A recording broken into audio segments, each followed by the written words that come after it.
A postal worker and former US Marine in Edmond, Oklahoma, shot and killed a supervisor who had reprimanded him the previous day, then proceeded to kill 13 others and injure 6 more.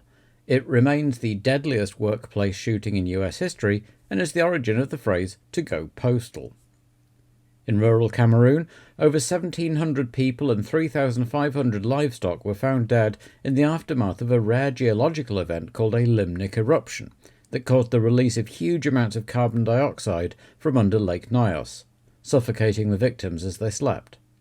Reporters described the scene as looking like the aftermath of a neutron bomb, and survivors told of hallucinations induced by lower levels of CO2 poisoning.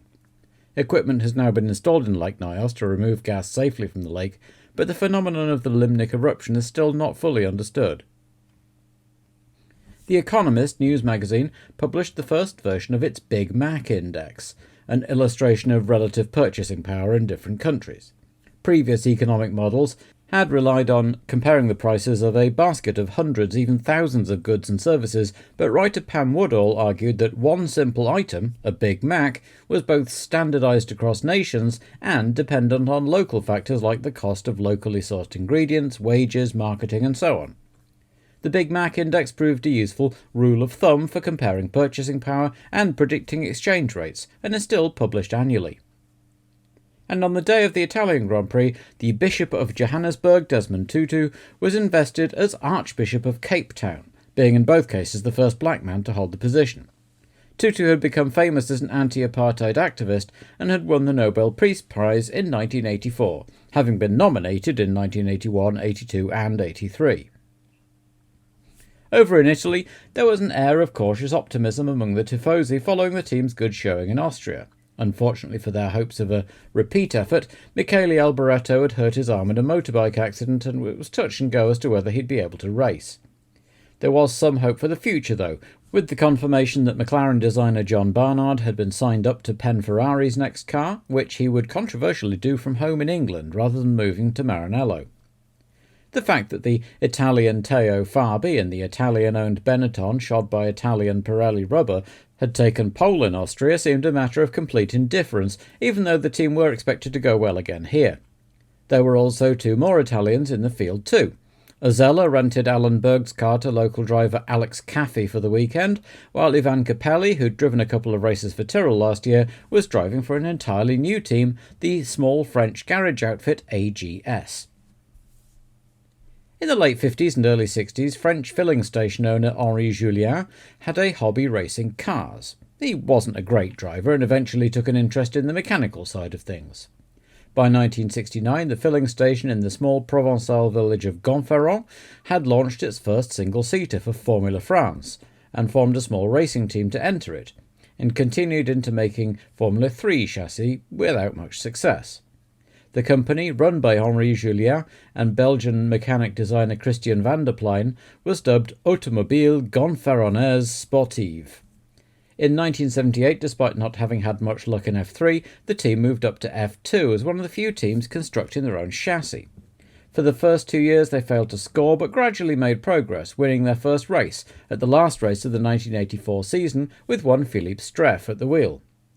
In 1985, AGS moved into the new Formula 3000 series, and by 1986, with the reintroduction of normally aspirated engines, thoughts had firmly turned to taking the ultimate step into F1. With van der Plein working on an F1 spec chassis for entry into the 1987 season, Julien got together some sponsorship from Italian fashion brand El Charo to finance entering a modified F3000 chassis powered by a Motori Moderni engine for the Italian and Portuguese rounds. Didier Pironi, stepping into an F1 cockpit for the first time since his accident, shook the car down, and F3000 frontrunner Ivan Capelli would race it. Ivan Capelli had driven the Tyrrell at Brands Hatch and Adelaide in 1985, and had turned a few heads by finishing 4th down under. It came a bit late to secure him a full-time drive for 1986, but he returned full of confidence to F3000, and by the time he was approached to drive the AGS in Italy, who was leading the championship from fellow Italians Pierluigi Martini and Emanuele Pirro, and had won the support race at the Österreichring 3 weeks earlier. No one knew quite what to expect from the little French team, and there was interest to see what they and Capelli could do. young Alessandro Caffi caught the racing bug from his father, a small-time club racer, and raced motocross before entering the junior single-seater formulae and going through them like a dose of salts, while at the same time continuing to study as an accountant just in case. Runner-up in the Italian F3 series in 1984 and 85, he could only manage third in a very strong field in 1986, a season also hampered by Caffi completing his military service. Nonetheless, some sponsors got up the money to buy him a one-off race at home in Monza to see what he could do, and he hoped he might be able to parlay this into an F1 drive for 1987.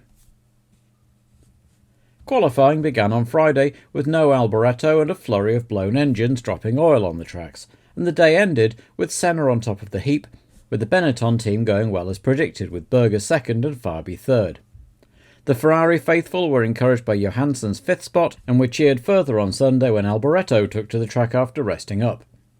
Times improved by a second or two on Saturday, during which Berger's Benetton was speed trapped on the start-finish straight at 351.22 km an hour, 218.24 miles an hour, which was, and remains, the fastest speed ever clocked for a Formula One car. Despite that, Berger could only manage fourth, but Teo Fabi used his Benetton power to take his third career pole and second on the trot, with Prost alongside and Mansell third. Senna and Piquet shared row 3, with Warwick using his own BMW power. The Brabhams were next fastest through the speed traps to start 7th. Rosberg was 8th, Alboreto 9th and Patrese 10th. Johansson was back in 12th. The Arrows BMW was also doing better than usual in 13th and 16th, ahead of a rather demoralised Johnny Dumfries, who was increasingly despairing of finding a drive for 1987. Of the new boys, Capelli in the new AGS comfortably outqualified the increasingly adrift Ozellas. He was 3 seconds off Rothengatter in front of him, but 3 seconds ahead of Ghinzani and Caffi. With the AGS expanding the field to 27 for the next 2 races, FISA and the teams agreed to allow everyone to start, which allowed Alex Caffi to make his F1 debut.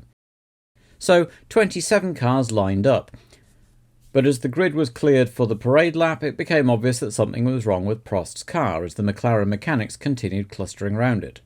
Not only that, but as the field set off, Teo Fabi on pole lurched forward and then stopped. The Benetton team had some difficulty getting his engine started in the first place, and now they rushed back onto the grid to restart him once the rest had gone, while Prost hopped out of his stricken McLaren and vaulted the pit wall to climb in the spare and would start from the pit lane. So, for the first time anyone could remember, the grid had no front row, with Fabi filtering round to start from the back and Prost in the pit lane, putting Mansell effectively in pole with Berger alongside. The race had had plenty of drama already before it had even begun. Finally, though, the red lights went on, and then the green, and Senna suffered an almost immediate transmission failure, miraculously managing to avoid collecting Tombe, who arrived unsighted and had to swerve. Berger, meanwhile, had put the BMW power to good use and went into the first chicane ahead of Mansell, with Piquet behind, followed by Arnoux, Alboreto, Rosberg and Warwick, as Senna climbed out of his stricken Lotus. Berger immediately pulled out a lead as Rosberg got ahead of Alboreto on the first lap. Fabi hadn't hung around either, and as the cars entered Parabolica at the end of lap 1, he was already taking 17th place off Palmer, with Prost 24th ahead of Rothengatter and Ghinzani. The unlucky Dutchman soon dropping out with the customary Zack-speed engine failure. A lap later, Alboreto snuck past Arnoux into 4th, while Tombe and Patrese had an off-camera coming together and both came in to retire at the end of lap 2. The Williamses and Alboreto were able to stabilise the gap to Berger and quickly began to pull away from 5th-placed Arnoux, who seemed to be holding up Rosberg and Johansson, the Swede making his way past the Finn to have a go himself, and got past off-screen as they went into the Rettifilo to start lap 6. Behind them, another 3-car sandwich saw Dumfries stuck between Warwick and Alliot, with Fabi now 11th and bearing down on the 3 of them. Mansell was closing in on Berger now, catching him at the start of lap 7 and pressuring the Benetton through the infield, where it wasn't as quick. The Austrian, who'd turned his boost down to conserve fuel, couldn't keep Mansell behind, and soon the Brit was in the lead of a tight 4-car group. By the next time they came round, Berger was 4th, as both Piquet and Alboreto came through. By the end of lap 12, Fabi and Prost were up to 8th and 9th respectively, as Piquet caught right up to his teammate and started shaping up to pass, with Alboreto hot on both their heels, waiting for either, or both, to make a mistake. The 3 swarmed past Ghinzani in the Osella, then Capelli in the new AGS, as Prost passed Fabi off camera for 8th. Mansell had given himself some breathing room again, as Ginzani had a suspension failure, pitching him into a spin and coming to a rest on 3 wheels right in the roadway, not on the racing line, but close enough to be hazardous. It took some shifting, but it was eventually moved over onto the grass. A couple of laps later, Alboreto put a wheel wrong, snapping himself into a spin and clouting the barriers, just as Nannini pulled over in the foreground of the same shot with dud electrics. Alboreto was at least able to keep the Ferrari moving, and came round for repairs, his race thoroughly ruined. Not wanting to be left out, Warwick had a spin, deranged his rear wing, and also retired. Capelli had a spin but got going again, and Johnny Dumfries pulled over with another Lotus gearbox failure, by which time Prost was now past Arnaud into 6th and chasing his teammate Rosberg for 5th and another vital point. He took it on lap 21 and was by now about 23 seconds behind Mansell, as Piquet became the first of the front runners to stop for tyres. A sticky right front cost him time, but not as much as Prost lost, as the team replaced the nose after he'd lost a bit bumping over a curb. Rosberg's stop was also slow, though there didn't seem to be anything specifically wrong, and then Johansson finally made a sub-10-second stop. Mansell was in himself on lap 24, and Williams made a cracking stop to get him out in 8.34 seconds. Not quite enough to retain the lead, but he soon got it back when Berger stopped a couple of laps later. We didn't see Berger's stop because at the same time, the clerk of the course hung out a black flag on the start-finish line alongside a board showing the number 1. Alain Prost was being called into the pits to be disqualified. He came round, passed the flag, and immediately pulled over on the grass and hopped out. His Tag Porsche engine had failed anyway. So on lap 30, Mansell led once more with Piquet second, then Berger third, the top 3 separated by about 6 seconds each, then Johansson, Alboreto and Rosberg, as Arnaud dropped out of third with gearbox failure. Fabi was in for repairs from 7th, all of his hard work undone. On lap 33, Alboreto pulled over with an engine failure, and Capelli suffered a tyre blowout and pulled the AGS off, while Piquet had put on a charge and set 4 fastest laps in a row to pull up behind his teammate.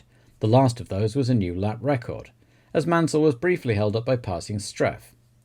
With 14 laps to go, it was looking like a grandstand finish between the 2 Williams cars. Behind them, Berger was still third, but under attack from Johansson, with Rosberg and Boutsen in the remaining points places just ahead of Jones. For 2 laps, the 2 Williams Hondas duelled entertainingly, until Piquet got a slingshot past into Curva Grande, twitched in the corner to make Mansell evade, and then fended off an immediate counter-attack. Fabi, meanwhile, seemingly had a working car again, because he was now putting up a fastest lap of his own, as his teammate Berger continued to fend off Johansson, who, according to rumours, he would be replacing in the Ferrari team next year, with the Swede tipped to move to McLaren to replace Rosberg. The Benetton seemed to have the power to keep the Ferrari behind it, but he wasn't pulling away either. Back at the front, Piquet wasn't pulling away either, having dialed his boost back after getting past, and Mansell was still just behind waiting for his chance. Berger's engine began suffering a misfire, and he lost third to Johansson with 6 laps to go, and dropped back rapidly, losing 4th to Rosberg in the closing laps, and the Benetton team's weekend was further tarnished when Fabi went out with a puncture.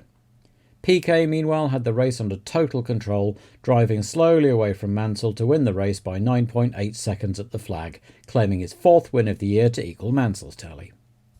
Stefan Johansson took a popular 3rd place for Ferrari, though the fans were still disappointed at the team's overall performance, with Rosberg taking 3 points to keep McLaren mathematically still in the title hunt.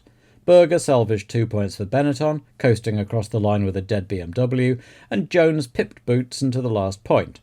Great news for the Haas Lola, but Arrows once again had both cars finished just out of the points. The Tyrrells came in next, with Brundle dragging a misfiring Tyrrell across the line, and Alex Caffey rounded up a quiet but encouraging debut by coming in 6 laps adrift and unclassified, but finishing in the Azello was an achievement in itself. Prost, it transpired, had been black-flagged for transgressing the rules against swapping cars after the parade lap had been given the go-ahead. He was vocal in criticising the organisers, especially for taking so long to make a decision, and was fined $5,000 for his trouble, but in the end it was irrelevant anyway since he'd broken down. So, on Brazilian Independence Day, Piquet now moved up to second in the title race, 5 points behind his teammate Mansell, with Prost just 3 points behind Nelson, and Senna 5 behind him. There were still 4 men in the title hunt with now just 3 races to go, though Senna's DNF had left him more in need of a big win than the others. Williams, meanwhile, had all but secured the Constructors' title. They had a lead of 42 points with a maximum of 45 still on offer. McLaren would need 2 1-2 finishes and a 1-3 at least, with Williams not scoring at all, to overhaul them. It seemed very unlikely, but stranger things have happened. Meanwhile, Ferrari's mini-revival had seen them climb ahead of an apparently fading Ligier team to retake 4th place in the championship. A pretty small victory by their standards, but you take what you can get.